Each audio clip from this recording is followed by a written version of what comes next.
Hello friends, movies all অ্যাবাউটে আপনাদের স্বাগত। উইন্ডোজের নতুন মুভি ফুলপিসি ও এডওয়ার্ড। গত বছর থেকে উইন্ডোজের একের পর এক ভানুপ্রিয়া ভূতের হোটেল, আমার বস বা রক্তবীজ 2 দেখে যেরকম রক্তবমি হওয়ার অবস্থা হয়েছিল, তার তুলনায় ফুলপিসি ও এডওয়ার্ড অনেক বেটার।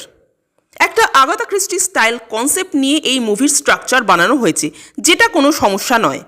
সমস্যাটা হলো সেই স্ট্রাকচারটাকে বাংলার মাটিতে ফেলে যেভাবে সেটাকে এক্সিকিউট করা হয়েছে। কিছু ভালো দিক অবশ্যই আছে এই মুভির, সেটা অস্বীকার করা যাবে না। যার মধ্যে সবচেয়ে ভালো হলো অর্জুন চক্রবর্তীর অভিনয়। অর্জুন চক্রবর্তীর চরিত্রটাকে পুরো চাঁচাছোলাভাবে লেখা হয়েছে। এখনকার ভিলেনদের ক্যারেক্টারগুলোকে একটু ভালো মানুষের লেয়ার পরিয়ে রাখা হয়। মানে ধরুন, মুখে মিষ্টি কথা অথচ পেছনে ছুরি মারছে, কিংবা প্রথম দিকে যাকে বন্ধু ভাবা হচ্ছে পরের দিকে দেখা যাচ্ছে সেই মুভির মেন ভিলেন। বাট এখানে অর্জুন চক্রবর্তীর ক্যারেক্টারে কোনো সেরকম লেয়ার রাখা হয়নি।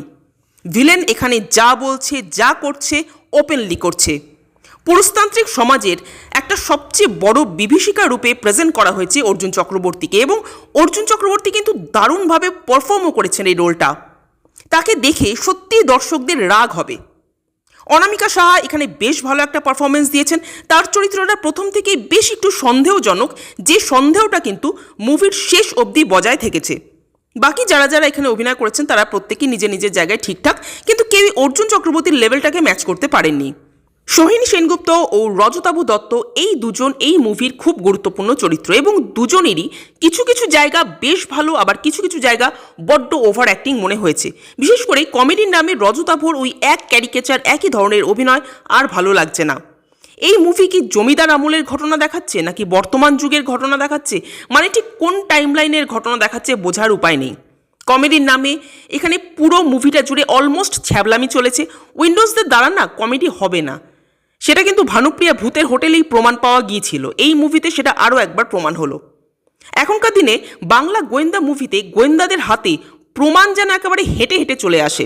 তা সে একেনবাবু হোক, সোনাদা হোক, বা আমাদের ফুলপিসির হাতে তথ্য প্রমাণ তুলে দেওয়ার জন্য পরিচালক বারবার মুভিতে লোডশেডিং দেখালেন।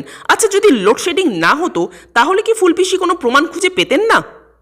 ফুলপিসি এই পরিবারের একজন হয়েও পরিবারের এমন অনেক গোপন তথ্য জানেন না, যেটা বাড়ির পুরনো কাজের লোকও জানে, এবং সেই তথ্য কালেক্ট করার জন্যই বারবার লোডশেডিং করানো হলো।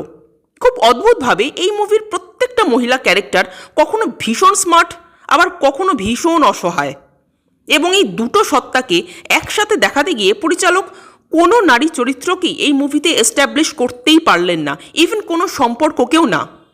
এই মুভিতে অনন্যা চ্যাটার্জির মুখে একটা গান আছে যেটা সিচুয়েশন অনুযায়ী ভীষণ ভীষণ বেমানান, এবং সব মিলিয়ে এই গল্পের ক্লাইম্যাক্স ভীষণ প্রেডিক্টেবল।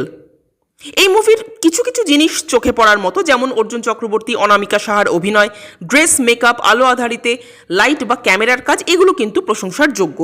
কিন্তু এই মুভির সবচেয়ে বড় গোলকধাঁধা গল্পের সময়কাল ও গল্পে থাকা নারী চরিত্রগুলো। এই দুটো জিনিসকে ঠিকঠাক মতো এস্টাবলিশ করতে পারলে মুভিটা হয়তো আরেকটু বেটার হতো। তবে সত্যি বলতে কি, যত দিন যাচ্ছে উইন্ডোজ প্রোডাকশনের থেকে আশা ততই কমছে। যাই হোক, এই ছিল আমার রিয়াকশন।